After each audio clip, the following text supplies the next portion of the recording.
नमस्कार दोस्तों, ओम श्री गणेशाय नमः। भादो मास की कथा अध्याय 20। मंदिर के अंदर जाने से पहले और भगवान को कोई भी वस्तु भेंट करने से पहले एक बार बाहर बैठे बेसहारा लोगों को भी एक नज़र जरूर देख लेना। सुना है भगवान हर एक में बसते हैं। हरे कृष्णा। इसी सुविचार के साथ आप सभी का दिन शुभ और मंगलमय हो। आज सुनिए आगे की कथा। दानपति अक्रूर को जब भगवान के वास्तविक रहस्य का पता लग गया तब वे पूर्ण विज्ञान में भगवान अच्युत की इस प्रकार स्तुति करने लगे, जिनका सत्ता मात्र स्वरूप है, महिमा अचिंत्य है, जो सर्वत्र व्यापक है, जो कारण रूप से एक किंतु कार्य रूप से अनेक है। उन परमात्मा को बारंबार नमस्कार है। हे अचिंत परमेश्वर, आप वैदिक मंत्र रूप और हवि स्वरूप है, आपको नमस्कार है। प्रभु, आप प्रकृति से परे विज्ञान स्वरूप है, आपको नमस्कार है। आप ही भूतात्मा, इंद्रिया प्रधाना, आत्मा, जीवात्मा और परमात्मा है। इस प्रकार एक होते हुए भी आप 5 प्रकार से स्थित है। सर्वधर्मात्मा महेश्वर, आप ही क्षर और अक्षर है। मुझ पर प्रसन्न होइए। ब्रह्मा, विष्णु तथा शिव आदि नामों से आपका ही वर्णन किया जाता है। भगवान, आपके स्वरूप, प्रयोजन और नाम आदि सभी अनिर्वचनीय है। आप परमेश्वर को मेरा नमस्कार है। नाथ, जहाँ नाम और जाति आदि कल्पनाओं का अस्तित्व नहीं है, वह नित्य अविकारी और अजन्मा परब्रह्म आप ही है। कल्पना के बिना कोई व्यवहारिक नाम रखे बिना किसी भी पदार्थ का ज्ञान नहीं होता, इसलिए कृष्ण, अच्युत, अनंत और विष्णु आदि नामों से आपकी स्तुति की जाती है। सर्वात्मिक में जितनी कल्पनाएं हैं उन सबके द्वारा आपका ही बोध होता है। आप ही देवता है, संपूर्ण जगत है तथा विश्वरूप है। विश्वात्मा, आप विकार और भेद से सर्वथा रहित हैं। संपूर्ण विश्व में आपके सिवा दूसरी कोई वस्तु नहीं है। आप ही ब्रह्मा, महादेव जी, सूर्य, धाता, विधाता, इंद्र, वायु, अग्नि, वरुण, कुबेर और यम है। एकमात्र आप ही भिन्न भिन्न रूप धारण करके अपनी विभिन्न शक्तियों से जगत की रक्षा करते हैं। आप इस विश्व की सृष्टि करते हैं और आप ही लयकालीन सूर्य होकर संपूर्ण जगत का संहार करते हैं। हे अजय गुणमुक्कुम है भगवान वासुदेव, मैं आपको नमस्कार करता हूँ। संकर्षण संज्ञा धारण करने वाले आपको नमस्कार है। प्रद्युम्न कहलाने वाले आपको नमस्कार है और अनिरुद्ध नाम से पुकारे जाने वाले आपको मेरा बारंबार नमस्कार है। इस प्रकार जल के भीतर यदुवंशी अक्रूर जी ने सर्वेश्वर श्री कृष्ण की स्तुति करके मानसिक धूप और पुष्पों द्वारा उनका पूजन किया। अन्य विषयों का चिंतन छोड़कर मन को उन ब्रह्मभूत परमात्मा में लगाकर बहुत दीर्घ समय तक ध्यान किया। इसके बाद समाधि से विरत होकर अपने को कृतार्थ मानते हुए यमुना जी के जल से निकलकर वे पुनः रथ के पास आए। आने पर उन्होंने बलराम जी और श्री कृष्ण जी को पहले की तरह रथ पर विराजमान देखा। अक्रूर जी के नेत्रों से विस्मय का आभास मिलता था। ये देखकर श्री कृष्ण उनसे कहने लगे, अक्रूर जी, आपने यमुना के जल में कौन सी आश्चर्य की बात देखी है जो आपके नेत्र इतने आश्चर्यचकित दिखाई दे रहे हैं? अक्रूर जी बोले, हे अच्युत, जल के भीतर मैंने जो आश्चर्य देखा है उसे यहाँ अपने सामने मूर्तिमान बैठे देखता हूँ। ये परम आश्चर्य में जगत जिन महात्मा का स्वरूप है उन्हीं आश्चर्य स्वरूप आपके साथ मेरा समागम हुआ है। मधुसूदन, अब इस विषय में अधिक कहने की क्या आवश्यकता है? चलिए मथुरा चलते हैं। मैं कंस से डरता हूँ जो दूसरों के टुकड़ों पर जीवन निर्वाह करने वाले हैं। उन मनुष्यों के जन्म को धिक्कार है। प्रभु, ऐसा कहकर अक्रूर ने घोड़ों को हाँक दिया और सायंकाल के समय मथुरापुरी में जा पहुंचे। मथुरा को देखकर अक्रूर ने बलराम और श्री कृष्ण से कहा, महापराक्रमी वीरों, अब आप लोग पैदल जाए, रथ से मैं अकेला ही जाऊंगा। मथुरा में पहुंचकर आप दोनों वासुदेव जी के घर मत जाए, क्योंकि आपके ही कारण वह बेचारा बूढ़ा कंस के द्वारा सदा अपमानित होता है। ऐसा कहकर अक्रूर मथुरापुरी में चले गए। श्री कृष्ण और बलराम भी पुरी में पहुंचकर राजमार्ग पर आ गए। उस समय नगर की सभी स्त्री पुरुष आनंद पूर्ण नेत्रों से उन्हें निहार रही थे। वे दोनों वीर तरुण हाथियों की तरह लीला पूर्वक चल रहे थे। घूमते घूमते उन दोनों भाइयों ने कपड़ा रंगने वाले एक रजक को देखा। उससे अपने शरीर के अनुरूप सुंदर वस्त्र मांगे। वह राजा कंस का रजक था। राजा की कृपा पाकर उसे बहुत अहंकार हो गया था। उसने बलराम और श्री कृष्ण के प्रति ललकार कर एक आक्षेप युक्त कटु वचन कह दिए। उस दुरात्मा रजक का बर्ताव देखकर श्री कृष्ण क्रोधित हो गए। उन्होंने एक जोर का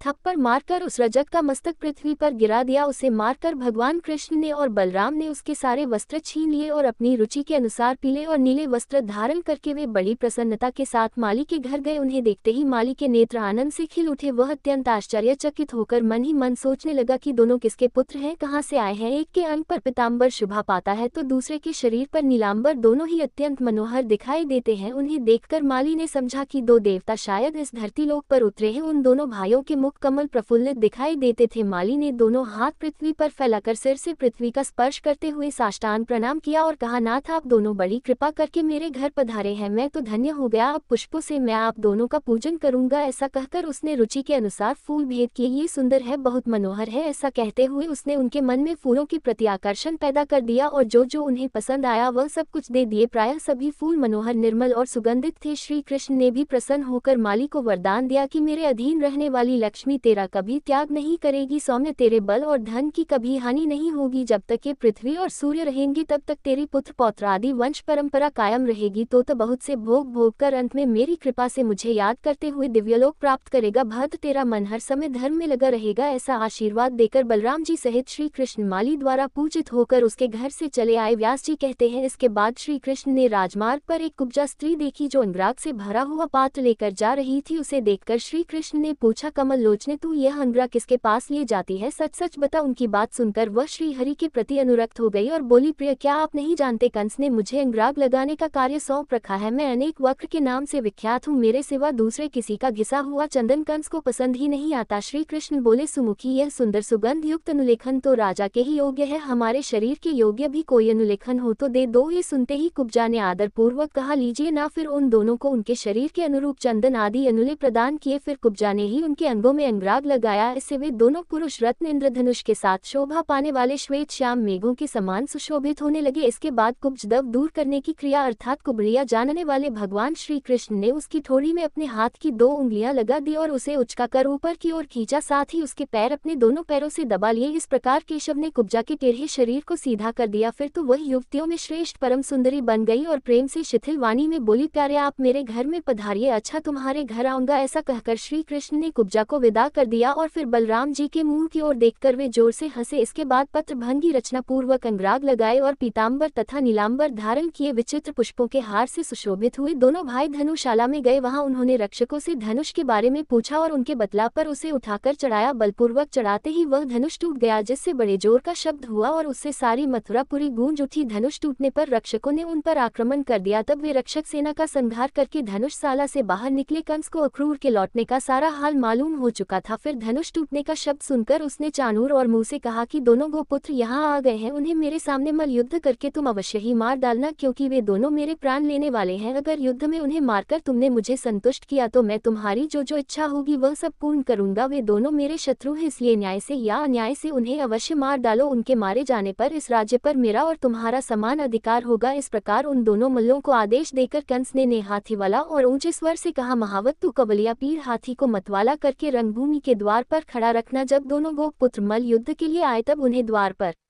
ही मरवा डालना। महावत को यह आज्ञा देकर कंस ने देखा रंगभूमि में सब और यथा योग्य मंच लग गए हैं। तब वह सूर्योदय होने की प्रतीक्षा करने लगा। उसकी मृत्यु अब नजदीक आ गई थी। सवेरा होने पर सब मंचों पर नागरिक गण आ विराजे। जो मंच केवल राजाओं के बिछे थे वहां तरह तरह के स्थानों के राजा अपने सेवकों सहित आकर विराजमान हो गए। जो लोग मल्लों की जोड़ का चुनाव करने वाले थे उन्हें कंस ने रंगभूमि के बीचों बीच अपने पास ही बिठा लिया। वह स्वयं भी बहुत ऊंचे मंच पर विराजमान था। रवास की स्त्रियों के लिए अलग मंच लगे हुए थे और नगर की स्त्रियों के लिए अलग। नंद आदि गोप दूसरे दूसरे मंचों पर विराजमान थे। क्रूर और वसुदेव मंचों के किनारे खड़े हुए थे। बेचारी देवकी नगर की स्त्रियों में खड़ी हुई थी। वो सोच रही थी कि अंतकाल में भी तो एक बार, कम से कम एक बार में अपने पुत्र का मुंह तो देख लूं। इसी समय रंगभूमि में तुरही आदि बाजे बज उठे। चाणूर उछलने और मुत्ताल ठोकने लगा। लोगों में हाहाकार मच गया। बलराम और श्री कृष्ण रंगभूमि के द्वार पर आए और महावत से प्रेरित कवलिया पीर नामक हाथी को मारकर भीतर घुस गए। उस समय उनके अंगों में हाथी का मद और रक्त दोनों लगे हुए थे। उसके बड़े बड़े दांतों को ही उन्होंने अपना आयुध अर्थात अस्त्र बना रखा था। वे दोनों भाई गर्व से भरी हुई लीलाम चितवन से निहारते हुए उस महान रंगोत्सव में इस प्रकार प्रवेश करने लगे मानो मृगों के झुंड में 2 सिंह आ गए हो। उनके आते ही रंगभूमि में चारों ओर महान कोलाहल होने लगा। सब लोग आश्चर्य के साथ कहने लगे, यही कृष्ण है, यही बलभद्र है। ये कृष्ण वही है जिन्होंने भयंकर राक्षसी पूतना का वध किया, चक्रे उलट दिए और दोनों अर्जुन वृक्षों को उखाड़ डाला। जिन्होंने बालक होते हुए भी कालिया नाग के मस्तक पर नृत्य किया, 7 रातों तक गोवर्धन पर्वत को हाथ पर रखा और अरिष्ट धनुक तथा केशी आदि दुराचार को खेल ही खेल में मार डाला। यही वे श्री कृष्ण दिखाई देते हैं। और यह जो दूसरे महाबाहु युवतियों के मन और ननों को आनंद देते हुए लीला पूर्वक आगे आगे चल रहे हैं, वे श्री कृष्ण के बड़े भाई बलदेव जी हैं। पौराणिक रहस्य को जानने वाले विद्वान पुरुषनी गोपाल के विषय में ऐसा कहते हैं कि यह शोक सागर में डूबे हुए यदुवंश का उद्धार करेंगे। निश्चय ही सबको जन्म देने वाले सर्वभूत स्वरूप भगवान विष्णु के यह अंश है जो पृथ्वी का भार उतारने के लिए अवतरित हुए हैं। इस प्रकार जब नगर के लोग बलराम जी और श्री कृष्ण जी का वर्णन कर रहे थे उस समय देवकी के हृदय में स्नेह के कारण उनके स्तनों से दूध बहने लगा। और वसुदेव जी का हाल तो देखिए, वसुदेव जी तो मानो समीप आए हुई वृद्धावस्था को छोड़कर युवा हो गए हो। उनकी दृष्टि अपने दोनों पुत्रों पर ही लगी हुई थी, मानो वे ही उनके लिए महान उत्सव हो। रवास की स्त्रियां एकटक नेत्रों से श्री कृष्ण और बलराम जी को निहारती थी। नगर की स्त्रियां तो उनकी ओर से दृष्टि ही नहीं हटाती थी। स्त्रियां आपस में कहने लगी, सखियों श्री कृष्ण का मुख तो देखो, कैसी कमल जैसी सुंदर आंखें हैं। कवलिया पीर हाथी से युद्ध करने के कारण जो परिश्रम हुआ है उससे इनके मुख पर पसीने की बूंदें निकल आई हैं। इन पसीने की बिंदुओं से सुशोभित इनका प्रसन्न मुख ऐसा जान पड़ता है मानो खिले हुए कमल पर ओस की कंशोभा पा रहे हो। इस मनोहर मुख की झांकी करके आज अपना जन्म सफल कर लो। वहाँ भामिनी इस बालक के वक्ष स्थल पर तो देखो, श्रीवत्स चिन्ह से इसकी कैसी शोभा हो रही है कि संपूर्ण जगत का आश्रय है और इसकी दोनों भुजाएं शत्रुओं का दर्द दलन करने में समर्थ है। अरे सखी उधर देखो, मुस्टिक और चानूर को उछलते कूदते देखकर बलभद्र जी के मुख पर हास्य की कैसी छटा छा रही है। हाय सखी देखो तो सही, यह श्री कृष्ण चानूर के साथ युद्ध करने जा रहे हैं। क्या इस स्वभाव में न्याययुक्त बर्ताव करने वाले बड़े बूढ़े नहीं हैं? कहाँ तो अभी युवावस्था में प्रवेश करने वाले श्रीहरि का सुकुमार शरीर और कहाँ वज्र के समान कठोर और विशाल शरीर वाला यह महान असुर। ये दोनों भाई रंग भूमि में अभी तरुण दिखाई देते हैं, इनके तो सभी अंग कोमल है और चानूर आदि दैत्यमल बड़े ही भयंकर है। युद्ध के लिए जोड़ का चुनाव करने वाले लोगों का ये बहुत बड़ा अन्याय है कि वे मध्यस्थ होकर भी बालक और बलवान के युद्ध की उपेक्षा करते हैं। जब नगर की स्त्रियां इस प्रकार बात कर रही थी उसी समय भगवान श्रीहरि अपने पदाघात से पृथ्वी को कपा हुए सभी लोगों के मन को प्रसन्न करने लगे। बलभद्र जी भी ताल ठोक कर मनोहर गति से उछलते हुए चल रहे थे।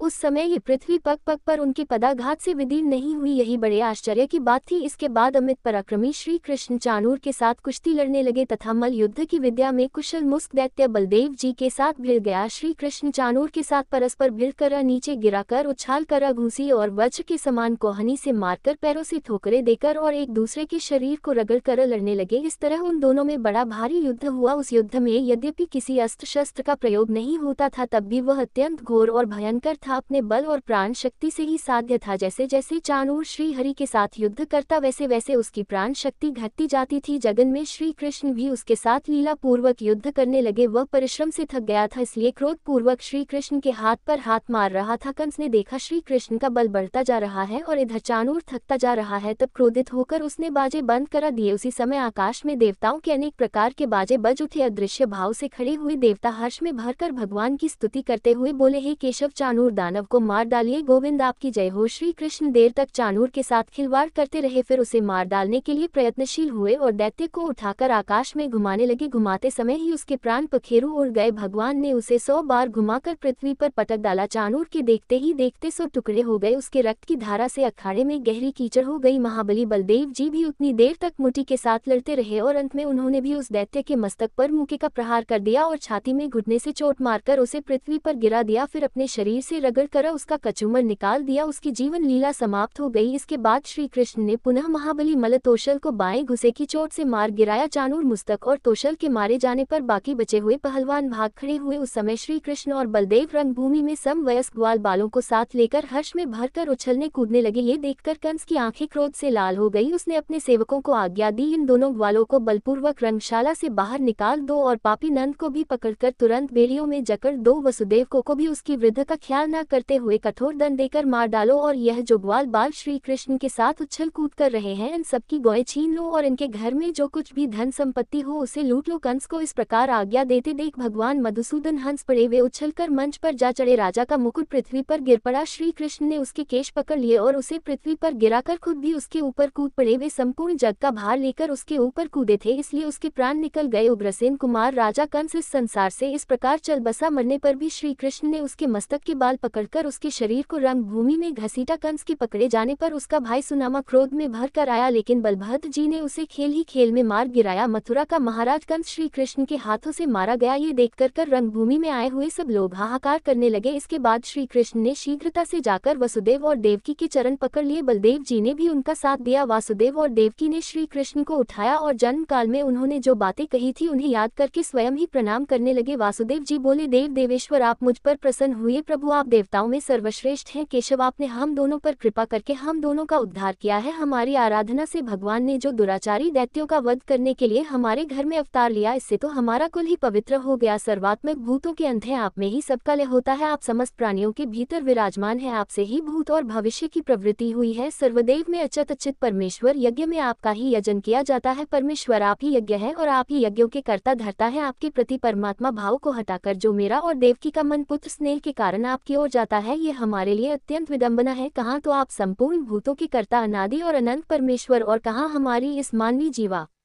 का आपको पुत्र कहकर पुकारना, जिनके भीतर समस्त चराचर जगत प्रतिष्ठित है, वे भला कैसे किसी मनुष्य से उत्पन्न हो सकते हैं? किसी नारी के गर्भ में कैसे शयन कर सकते हैं? जगन्नाथ, जिनसे कि संपूर्ण संसार उत्पन्न हुआ है, वे आप माया के सिवा किस युक्ति से मेरे पुत्र हो सकते हैं? परमेश्वर, आप प्रसन्न हो, इस विश्व की रक्षा करें। आप मेरे पुत्र नहीं है। ईश ब्रह्मा से लेकर वृक्ष पर्यंत संपूर्ण जगत आपसे ही उत्पन्न हुआ है। परमात्मा, आप हमारे मन में मोह क्यों उत्पन्न करते हैं? मेरी दृष्टि माया से मोहित हो रही थी। आप मेरे पुत्र हैं, ये सककर मैंने कंस से अत्यंत भय किया था और शत्रु के भय से व्याकुल होकर आपको गोकुल ले गया था। गोविंद, वहां रहकर आप मेरे सौभाग्य से इतने बड़े हुए हैं। रुद्र, मरुद्गण, अश्विनी कुमार और इंद्र के द्वारा भी जो कार्य सिद्ध नहीं हो सकते, वे भी आपके द्वारा सिद्ध होते देखे गए हैं। ईश, आप साक्षात श्री विष्णु है, जगत का कल्याण करने के लिए इस भूतल पर अवतरित हुए हैं। अब हमारा सारा मोह दूर हो गया है। इसके बाद जो कुछ भी हुआ उसका वृतांत आप सभी अगले अध्याय में जरूर सुनिएगा, क्योंकि अगला अध्याय बहुत ही रोचक होने वाला है। वीडियो पसंद आए हो तो लाइक जरूर कीजिएगा। धन्यवाद।